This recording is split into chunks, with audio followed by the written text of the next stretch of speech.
So there's going to be a general election, which is great. So that's going to put things back months. So what I'm looking at now is what's the future of the consultation. And there's been some updates. So let's have a look at those.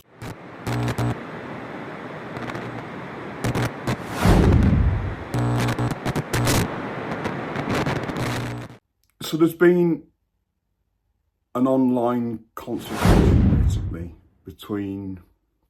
hosted by an MP, Trudy Harrison, who used to work for the Department of Transport or Department for Transport, and industry leaders such as Brompton, the Bicycle Association, and various people who have vested interests in keeping e-bikes off the road, or at least at a minimum. Even the motorcyclists don't like us because they look at us as being a threat. They look at e-bikes being a threat to their businesses. And within that, they all have a vested interest in sort of making sure this consultation at 500 watt motors and 3 throttles up to 15.5 mile an hour, it doesn't go through. Because this makes e-bikes a tempting option. My problem with a lot of this is that the vested interests are actually trying to pull the muscle over the top of these e-bikes. Brompton has a real serious point that it would take them 5 years to catch up and build an e-bike that rivals a Chinese e-bike company and is legal and tested and everything else. What's their problem? It's financial. It's all financial. All of this is financial. And with us looking at now 2025, if this does go through, it's another year away. And even then they don't want this. The British Cycle Association doesn't want this. They want their mammals riding around at 30 mile an hour in mermaid suits. They want that. They want the status quo on the road. And they're a menace. They're a worse menace than e-bikes. And all I keep reading is danger, danger, danger, danger. Well, I'm not being funny, but more people die on normal cycles each year than e-bikes. So I don't know what the danger is. And one of the other things is the barrier to entry for people who are heavier or disabled, and the cost. I looked at the e-bike that Trudy Harrison said that she rides around with a 250 watt motor in the Lake District, and she has no problems getting her pills. Well, that's this. It's nearly £3,000. That's a financial barrier to entry for anybody that's wanting an e-bike for a start off, especially low paid workers who would like to use these to get to work and back.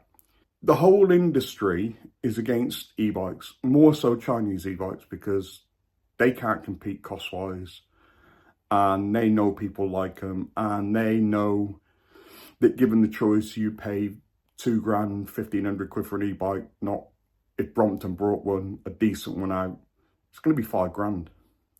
People can't afford that. You know, then they're going to be the ones that are barrier to entry for most people. So this is about British industries sort of saying, we don't want this.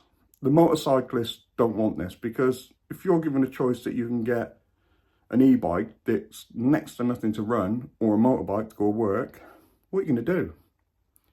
That's their biggest fear. So at the moment, we're now looking at, like I said, 2025, before any of this goes through, if it goes through. You've got industry leaders trying to stop it from happening. So one of the arguments is, where did this proposal come from initially? And people say it just come up out of the blue. Well, it didn't. Actually, the consultation has been going on for pretty much a year. People knew about it, and now they're trying to react to it. And within that, it's the industry in the UK that needs to catch up. It's not the fault of Chinese e-bike manufacturers that have jumped the gun, make a good product on the whole. Well, I'll say on the whole. They make good products at a price point that people can afford. That biggest barrier to entry is going to be the price of the bikes. And like I said, if Brompton brings one out, it's going to be £5,000. If it brings out a decent one, it's going to be £5,000. There's people like Pedal Me that are fighting for this, for the disabled, the people who want the mental health benefits of these bikes.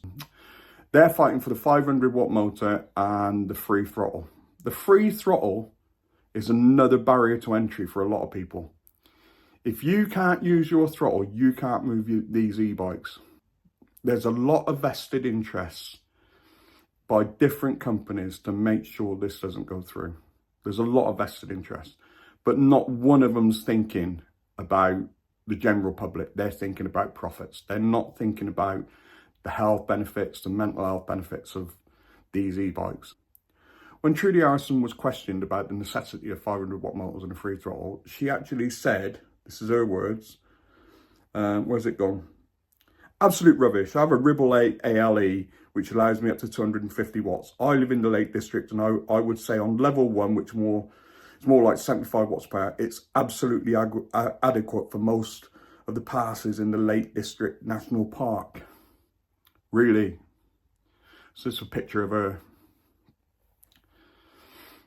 That's skinny ass fuck that wants normal sized people to ride round on silly little low power e-bikes because it's all right for her.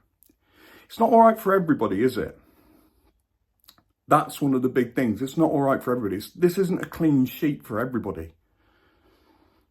There's no datum that you can set it off as an average. So don't expect anything to happen until 2025, if we're lucky. And don't expect it to actually go through. Because vested interest for everybody, from the motorcyclists to the mammals that you see around dressed up as mermaids, and everybody else wants their say. And they're saying 250 watts is enough. It's okay to ride a normal bike at 30 mile an hour, you know, dressed up in that well-known body armor, Lycra. And if you ride into somebody, you do just as much damage as an e-bike that weighs 35 kilos at 15 mile an hour. And these idiots get splattered all over the road every day. You can see the way they ride, and half the way they deserve it. They don't own the road. And now they're trying to own the fact that people can't own e-bikes at 500 watt motors and free throttles on. They're usually the people say that you're cheating. Well, it's not a race. We're just trying to get from A to B. You, on the other hand, think you're on the Tour de France.